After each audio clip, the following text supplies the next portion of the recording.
What's up, everybody? Welcome to another wonderful episode of Witch in the Working, where we will be discussing all things witchy in and around, throughout and about, above, below, and beyond.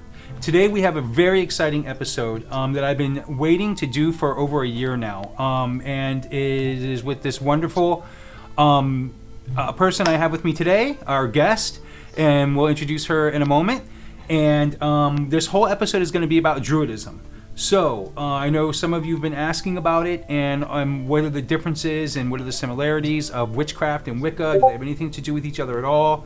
And we're going to get into that in this episode. So, without further ado, roll the intro.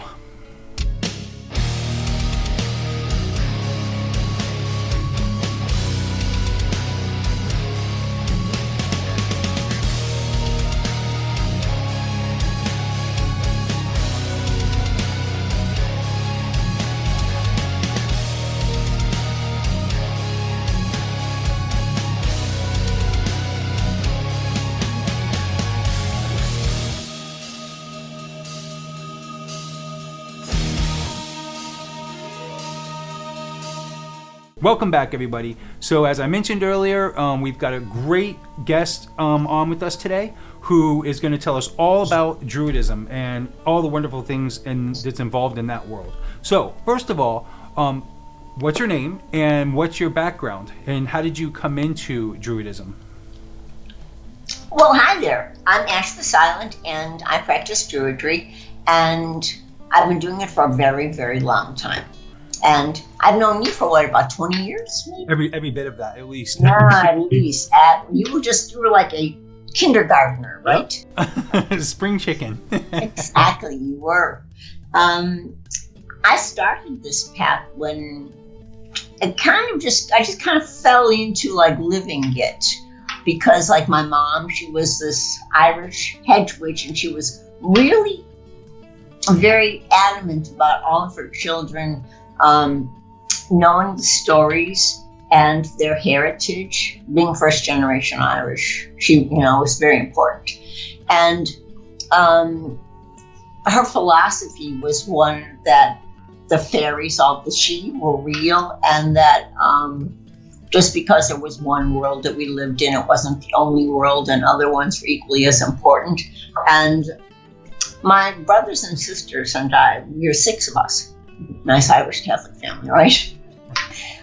We were all very tuned into each other and paranormal, and there was like evidence, in our childhood of things being like more than just everyday mundane reality.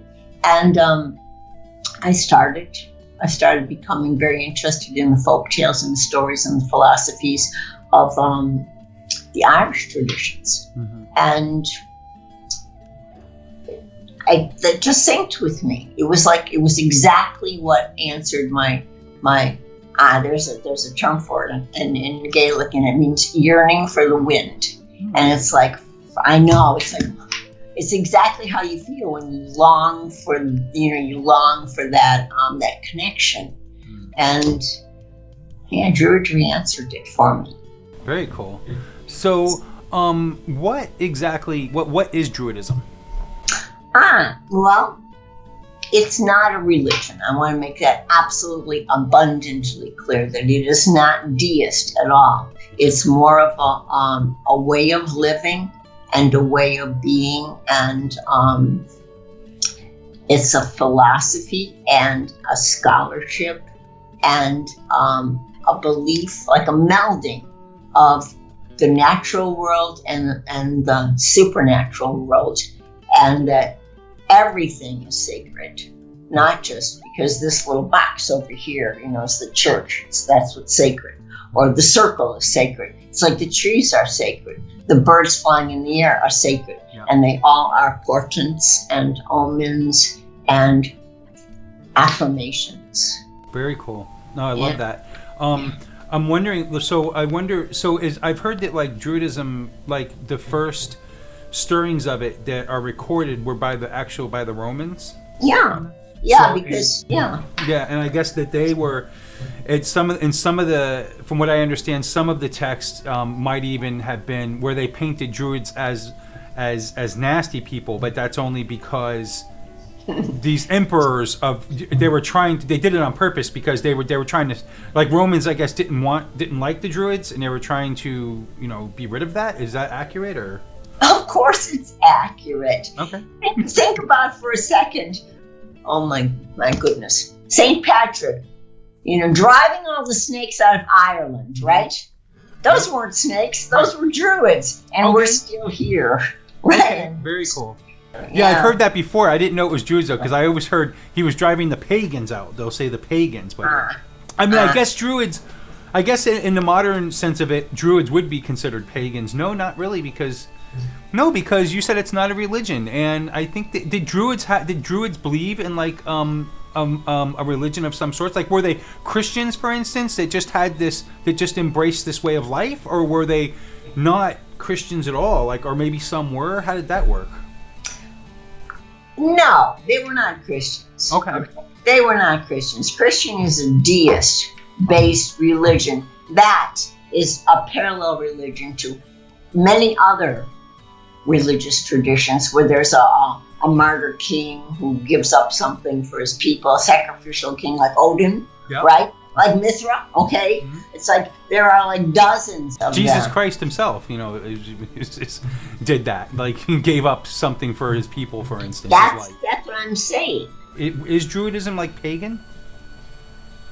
In that aspect? In the sense of today's definition of basically that pagan is anything that's not Abrahamic, for the most part. I mean, not really. Okay, it is not a deist-based religion. It is more of a philosophy. It's also very earth-centric. Is there like a god, though, or a goddess involved with Druidry, or no? This is the nice part about it. Mm-hmm. It's like there is no hierarchy of gods exclusively. Okay. All gods are one god. So if, for instance, if a Reuben was talking about Yamaya, a Christian might be talking about the Blessed Virgin Mary. A Celtic person in that tradition might be talking about Bridget. As it's like all gods they're not seen as, how can I put this? I'm going to say it a different way. Pantheism looks at all gods as manifestations of divine energy. Right. It's not as personifications of, well, they're personifications of archetypes, but not as a god that you propitiate to or sacrifice to or call upon to intercede on your behalf. It's not like that at all. I think I'm catching on what you're putting out there is that, so in essence, Druids, when they think of a creative force of that, in that sense, it's really nature and everything about, like, it's the natural energies around us. It's nature itself. It's not really a god to be looked at and deified. It's not really like where you give that god a name and a number, and you give that god human traits and characteristics. None of that happens. It's all literally they kind of like realize that there's a creative force, but it's worshipped as the energies around us. Almost like what, some of those Star Wars people would call like the Force, Exactly. That's really cool, because I actually believe the same thing. Like, I don't follow, and I explain this in all my Witch in the Working, not all of them, the ones that I came with my Witch in the Working videos, because people will ask all the time, what god and goddess do you work with? And I'm like, I don't really work with a god and goddess. I work with two energies. I do. I work with a masculine and feminine energy, and that's it. And I don't give them any kind of characteristics in that sense, because to me that's not that's not what they're there for. It's that energy is there to be honored in a sense, but not really worshipped. And the reason I honor a masculine and feminine force is because it makes sense to me. And that's the only reason. Because when I go outside and look around, it makes the most sense to me that there must be a masculine and feminine force, even if it comes together as one force, ultimately. Because that's the way the world works.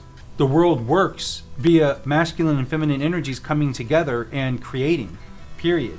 So in my mind, that must be the creative force as well, because you know how they say like that God makes man in his own image or things like that, kind of like a version of that in a way where it's like, if the world works through the masculine and feminine, if all of life comes to us through the masculine and feminine, then our creative force must be a masculine and feminine force as well. But again, this is just my opinion, you know. But I don't know. Is it something like that, or? But it is a lot like that, but I don't think that we stress that particular aspect as being like the central aspect of Druidry. Okay. I have a little list of things. Okay, these are the Druid principles, and it might help. Okay, that would be awesome. Perfect. Okay, awesome. It's like the commonality of polytheistic ritual practice is huge in Druidry, primarily because it is a teaching tool, it's a binding tool, and it's allegorical and like a parable. It's just like the aspects of the ritual. Don't forget, the Druids were the only people who knew how to read and write. Oh yeah. So it's all symbolism and ritual and associated memory. Like, you know, you're looking at the harvest goddess, you know, and it's so of course they're going to personalize her and make her be, you know, something easy to remember and to relate to, you know. So okay, then there's also honoring the earth, which is, I would say, probably way up there. Okay, it's like honoring the earth. Got it. Next is scholarship and research, and it was based primarily and heavily on memorization and remembering the old traditional stories. Okay. Because all of them, like there's a whole lot of stories, or they're cycles, they're called the cycles, and they're all vision quests or ethical dilemmas. Or like overcoming, you know, they're all challenges and whatnot. Right. Okay, and then the next one is respect for others, living our virtues. That's really important. Service to community. Okay, that's like right up there. Service to community, to our land, to the gods, and to the spirits. Honoring our ancestors and the nature spirits. Perfect. That's basically it. You know, do you see, you know, a whole lot of theist stuff in that? No, you see a pragmatic way to live. Yep. Okay. Yeah. Perfect. I love that. That's great. Yeah, I do too. So let me ask you a question. I also heard that, and this might just be from the Romans painting that negative picture, that Druids were very active in human sacrifice. Well, I don't know if we would be very active in human sacrifice, but however, maybe occasionally. Okay. Why not? And look, it's like I've put this out there before. There are especially ancient societies that were into sacrifice, and people. And back then, things were very different than what they are today. It's, you know, back then, if you were to travel back in time and interrupt a Viking, for instance, a sacrifice that a Viking might do. A human sacrifice, and you interrupted that and saved that Viking from being sacrificed, for instance, or that in that culture anyhow, that person would probably be very angry with you and probably kill you for interrupting him receiving one of the most honored circumstances that could happen in that culture, which would be being a sacrifice for the gods to the gods, you know. So it's very different back then than what we see it today, you know, which is brings back that whole thing where I say, like, you know, there really is no good and bad for the most part. I mean, everybody kind of has like a universal thing of don't kill other people, but you know, I mean, that's the thing is that what we see, we're conditioned as to what's good and bad and how we see things. So it's really weird how that works. Again, 1,000 years ago, human sacrifice was a different story than it would be today. But that being said, let's see. So as far as Druidism, like where it started, we don't know where it really started, right? We only know that it started being recorded in history as of around the Roman times, correct? Mm-hmm. So it could date back BC easily. Easily. And isn't that where, aren't they connected with Stonehenge? Isn't Druidism connected with Stonehenge, or am I wrong there? Well, I would love to think that, but there is no proof. Yeah.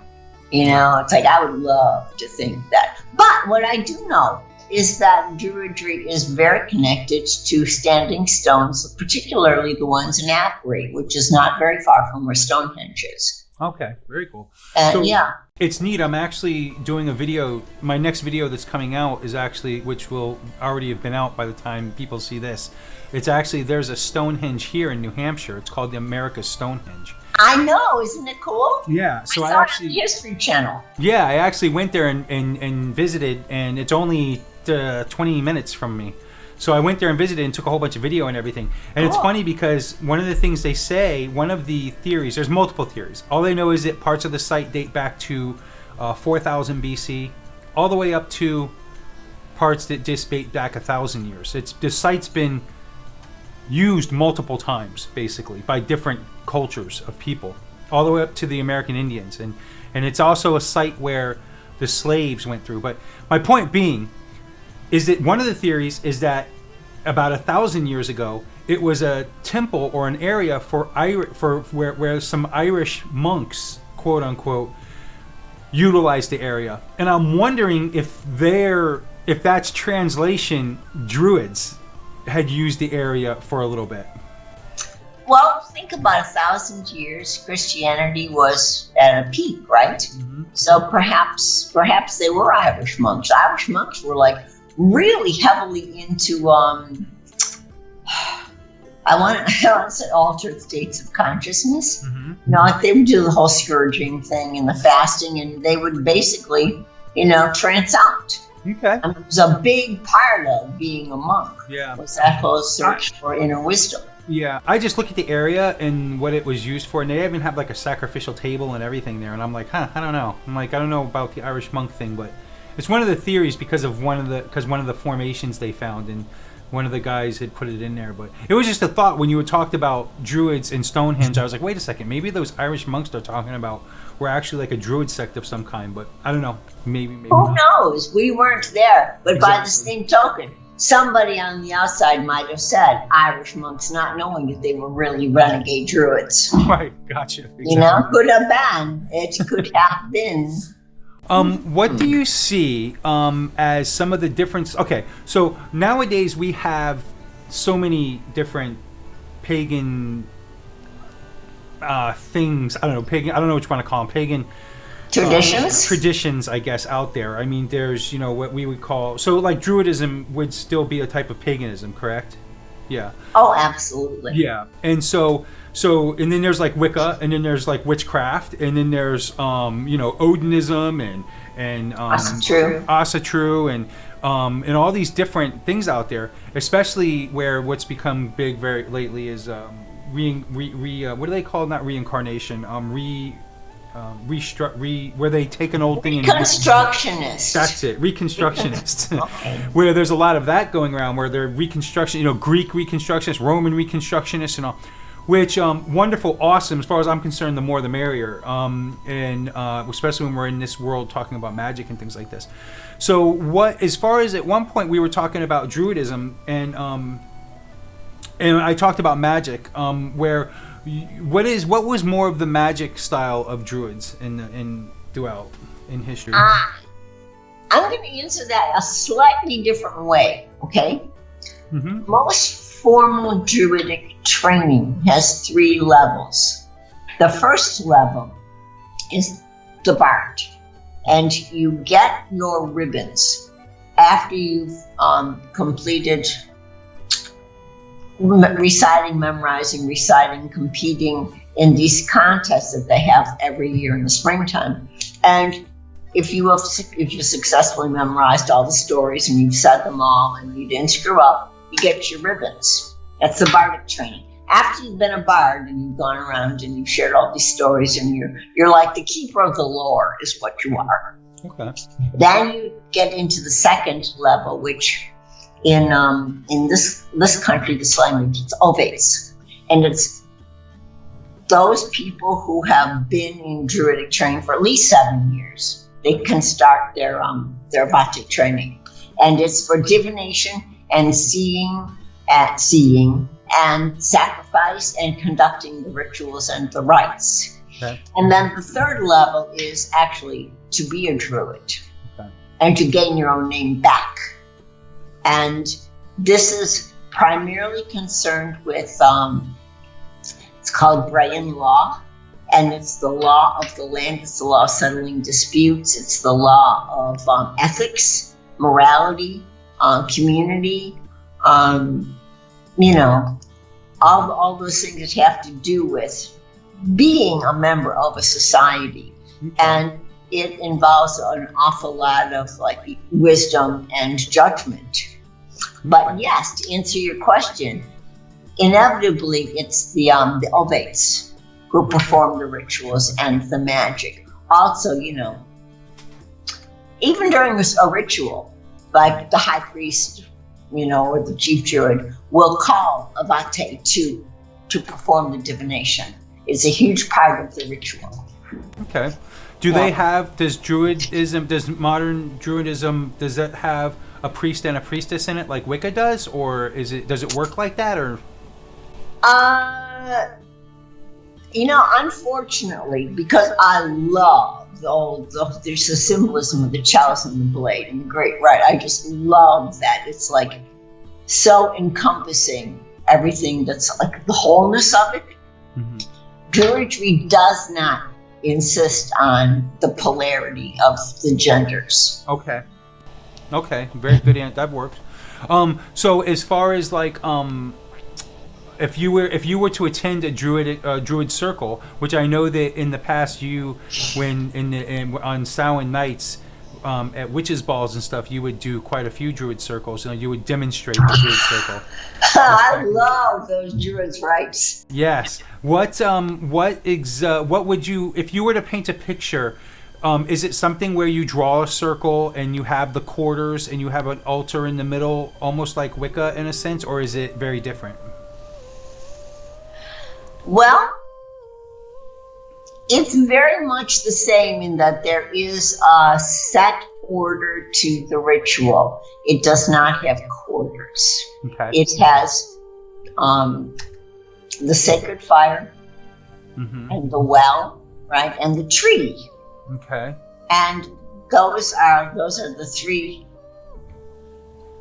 ritualistic elements that you use. You use the sometimes you can use any of those. Oftentimes it's the fire or the well as the it's called opening the gate, mm-hmm. which they don't do in a Wicca circle. It's to open the gate. It's to like I'm going to just say you trance people out to get to a state of being receptive to other input. Very cool. Otherworldly input, so to speak. It's like, it'd fit right in if everybody dropped a tab of ecstasy. It'd fit right in because everybody would be like, vibrating the same level. Yeah, no, I totally get that. No, that's a common thing where, using drugs or alcohol to achieve an altered state of consciousness. And I'm not talking about like, snorting coke or something. I'm talking about like in a way that like shamans work with it and stuff like that. Right. Yeah. Mm-hmm. All right. Very cool. And your Rubens. So, yes, there are rituals. Huh? Yes, there are rituals. Okay. Very cool. And if you would like to see some rituals, there is a site called Unriach Fame, which means our own Druidry, which I had a grove in this organization. Okay. They post a lot of rituals online. Was originally the Druids were a Celtic-based thing, no? Or was it more than that? Well, I would say that the most popular form of it was Anglo or Irish, Scottish, the northwestern Europe. Okay. It's like I have some friends who are from Friesland, which is like above Holland and below Denmark, and they practice Druidry, but they practice a very northern tradition as well. Okay. So Druidism throughout the world, like over in Europe as opposed to over here, it has different tastes to it. It's not really just one big thing where everything's the same. It kind of like has different pieces do different things. Well, because it's all gods are one God, you know. So you take your local deity, and you take the natural spirit, the local spirits, and you can manifest your belief, your the way you're trying to perform your life. Very cool. That makes sense. That makes sense. Like the local well, you just... Yeah. All right. Let's see. So what would you say are the...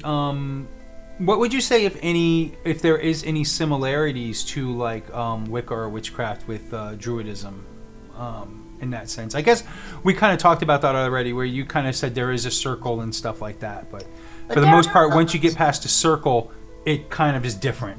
The ritual itself is very different. No, there is sort of like a hierarchy. I'm not an expert on your craft. Yeah, I know. Yeah. But it is all. But you've seen it so many times. I mean, you know as much about Wicca as I do, probably. I mean, you've seen it so many times. I mean, okay, there's first degrees, second degrees, and third degrees, right? There's bards, Bacchics, and Druids. Yeah. So okay, exactly. There's those three, right? The inner court, the outer court. We don't have the chalice and the blade, which I just love, but we do have opening the gates, which is like great. Okay. We don't have porters, but we do have, the well to fire the sacred tree. Okay. We do something that other traditions don't do, is we honor our ancestors, and we make an offering to the outsiders to keep them outside the circle. Whereas you might, put a protective, sword, walk around the circle to protect your circle and cut a gate. We don't do that. We just throw them a little tidbit and tell them to leave us alone, right? That's cool. That's cool. Okay. So it's like throwing the wolves some steaks and saying... Exactly. Throw those wolves some steaks. Right? And trouble not our right. Mm-hmm. Exactly. Very neat, very neat. Mm-hmm. Okay, so that's pretty interesting. So let's see. I think I didn't get to ask this before. I asked, but I didn't really get to ask it. Low magic. Did you does the Druid, like we talked about how it embraces high magic? What about low magic? Okay. Of course it does. Okay. Of course it does. You have to do little spells before you can do big spells, right? Right. It's like one's for the betterment of yourself, the other one's for material stuff. Low magic's kind of like to make your life where you can practice the higher stuff. Remember, one of the basic tenets of Druidry is that everything is sacred and everything is connected, and it's all spiritually linked to you and your energy. So manipulation of physical reality, that kind of magic, is like children learn it. I mean, little kids are taught to leave milk for the fairies, throw salt over their shoulders. Yep. It's low magic. Yep. Right. Yeah. Yeah. The way I see it, like high magic is for self. This is for self growth and whatnot. Where you're kind of like talking, you're opening yourself and growing your spiritually in that sense. And sometimes, like in ceremonial magic, it would involve even asking spirits and whatnot to help with that development of the self, where they call it like crossing the chasm or something like that, or finding your holy guardian angel, for instance. And whereas low magic is literally just spells and stuff to achieve mundane things, they'll say the two will go hand in hand in a sense that sometimes you have to do, in order for your life to be clear enough to work with high magic, you have to achieve a state of comfortability to where you're not like constantly all amok in life, where you can't work on your higher self, so to speak. But either way, let's see, how do you work spells and magic in Druidism? We talked about that. Is there a major tradition? Oh, well, we talked about that too. I was about to say, is there a major tradition in Druidism? But it really is the Ovates, the bards, Ovates, and Druids would be like the big thing, and it kind of differs throughout different areas. It's per the local area. So what is there anything that you can think of that I should be asking that will help get the message across? Sure. Just like that, sure. There's an awful lot of resources out there about Druidry, and I would say probably the two most important ones is the ADF, that of the Armagnac fame, and also the British Druid Order. And they both are very reputable, long-time Reconstructionist Druid sites. And there are some people that have made a huge impact on modern Druidry.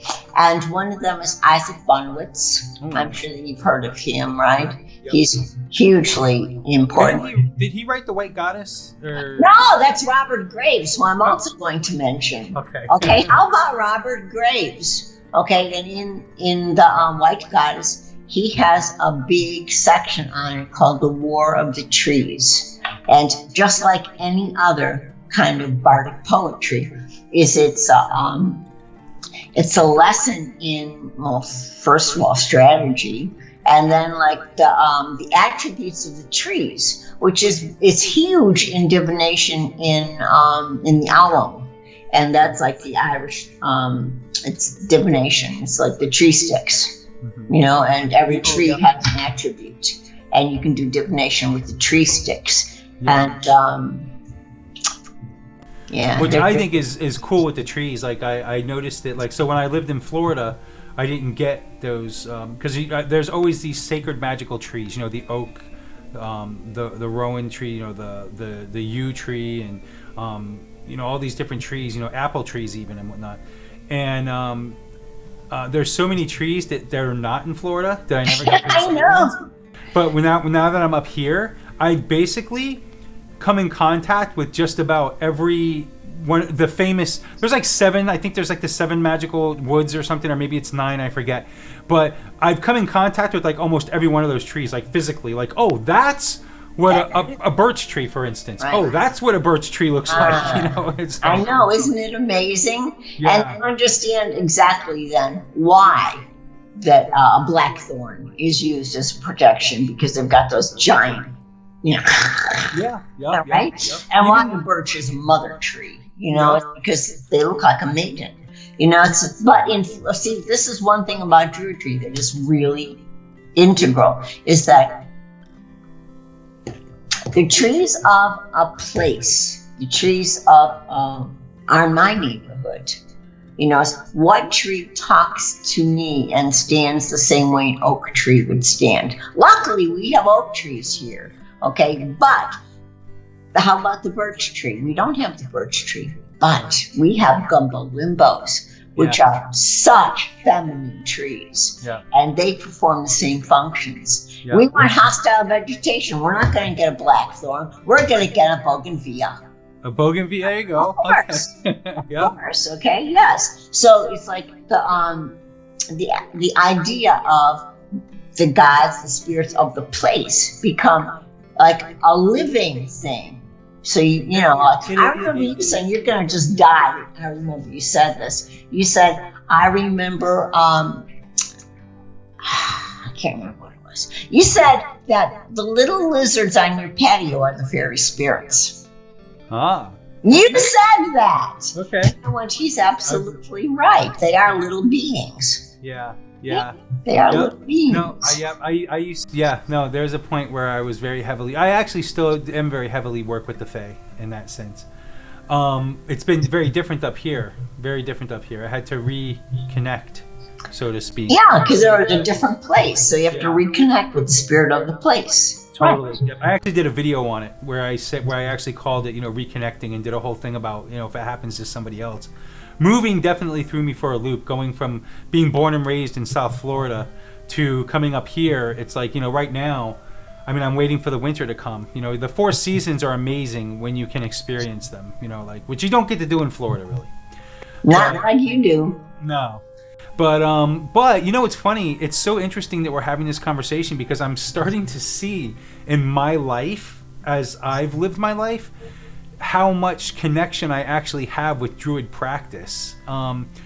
It's a thing for me. This is going to sound crazy and silly and stupid, but it's actually a thing for me that when I go to a new place, and I have to identify with a new place, I actually pick a couple of trees that become my route.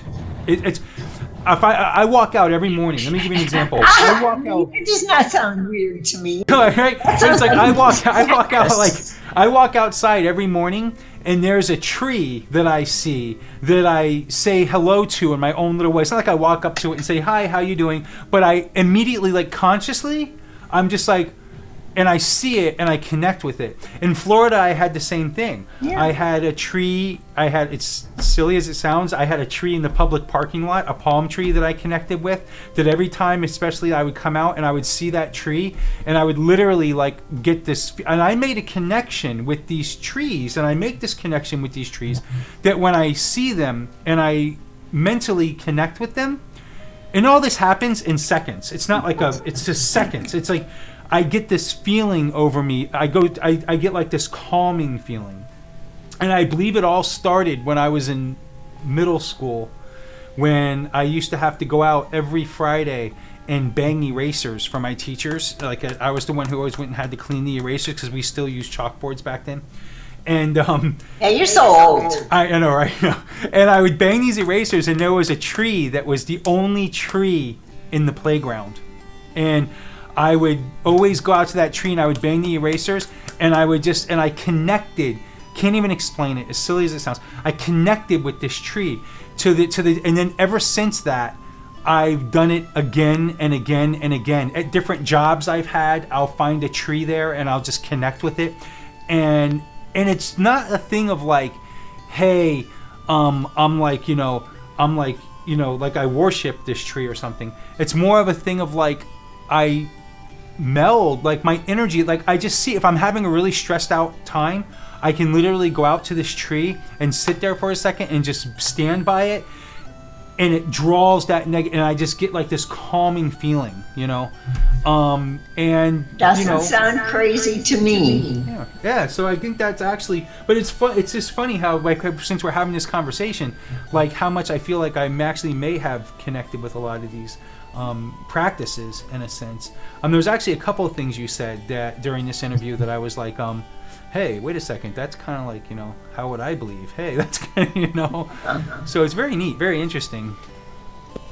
There is something that I want to talk about that is different, though. Okay.